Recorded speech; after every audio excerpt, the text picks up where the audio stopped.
조선 명종시대를 피로 물들였던 두 인물, 윤원영의 끝없는 탐욕과 정난정의 광기 어린 신분 상승 욕망의 재구성.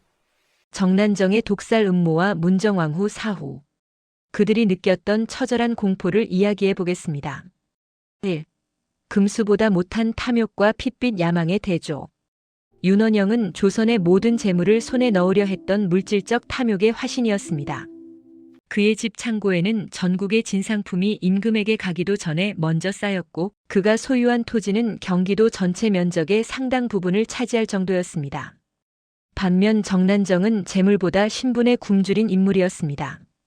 천민기생이라는 태생적 한계는 그녀에게 평생의 한이었습니다.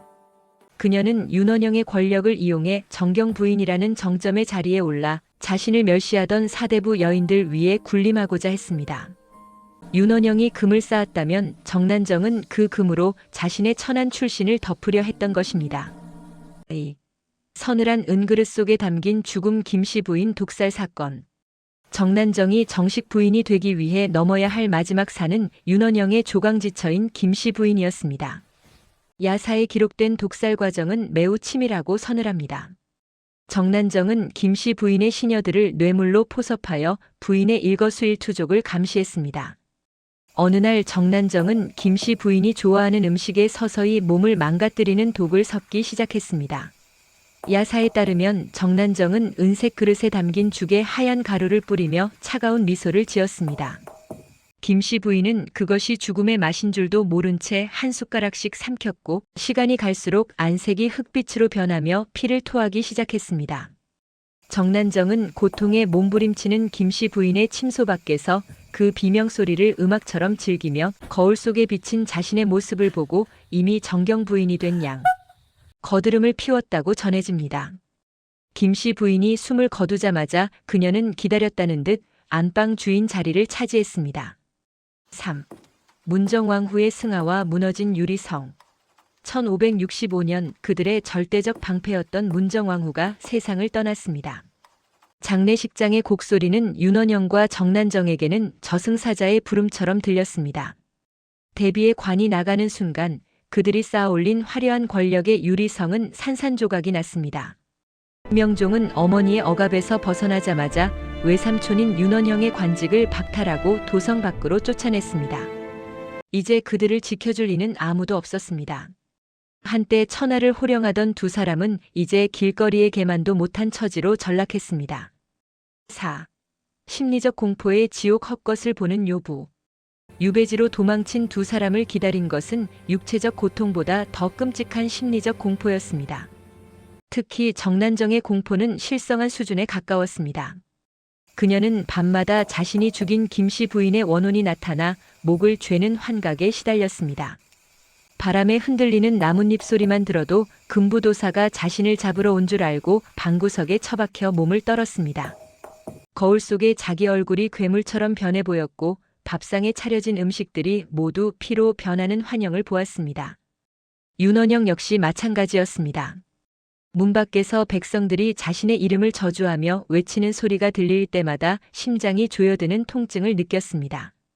권세가 하늘을 찌를 때는 보이지 않던 자신들의 죄업이 거대한 그림자가 되어 그들을 짓눌렀습니다. 5. 윤원영과 정난정의 비참한 종말. 결국 정난정은 공포를 이기지 못하고 품에 숨겨두었던 독약을 꺼냈습니다.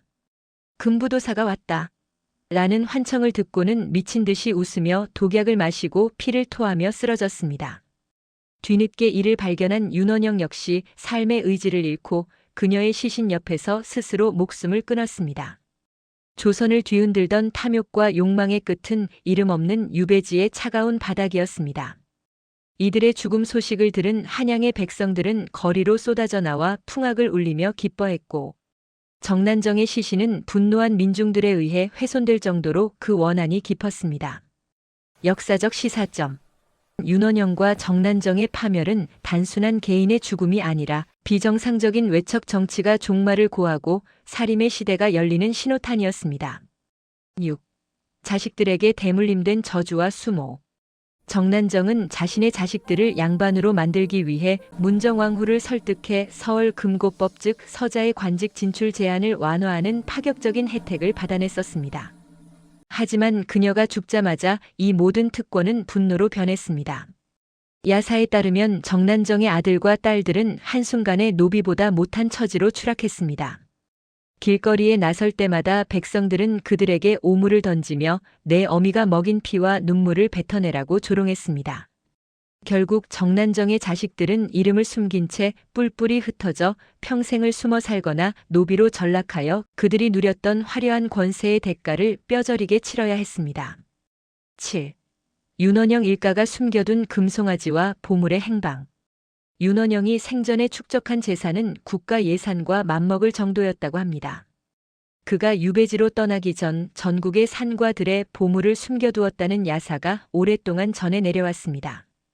특히 윤원영의 비밀 창고에는 순금으로 만든 송아지와 수천 점의 명나라 도자기가 가득했는데 국고로 환수되는 과정에서 상당수가 감쪽같이 사라졌다는 기록이 있습니다.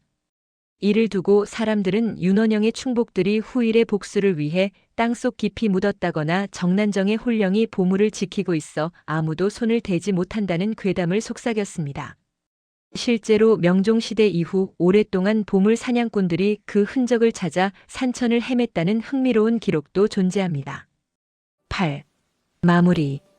권세는 10년을 가지 못하고 핀 꽃은 열흘을 넘기지 못한다는 화무십 일용의 교훈을 이들 부부만큼 처절하게 보여준 사례가 또 있을까요? 신분 상승을 향한 정난정의 광기. 어린 집착과 윤원영의 끝없는 탐욕은 결국 자신들은 물론 자식들의 미래까지 잿더미로 만들고 말았습니다. 오늘 준비한 조선 최악의 요부와 탐관오리 이야기는 여기까지입니다. 부정한 방법으로 쌓은 권력이 얼마나 허망하게 무너지는지 여러분은 어떻게 보셨나요?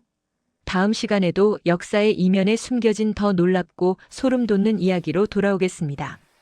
내용이 흥미로우셨다면 구독과 좋아요 부탁드립니다. 시청해주셔서 감사합니다.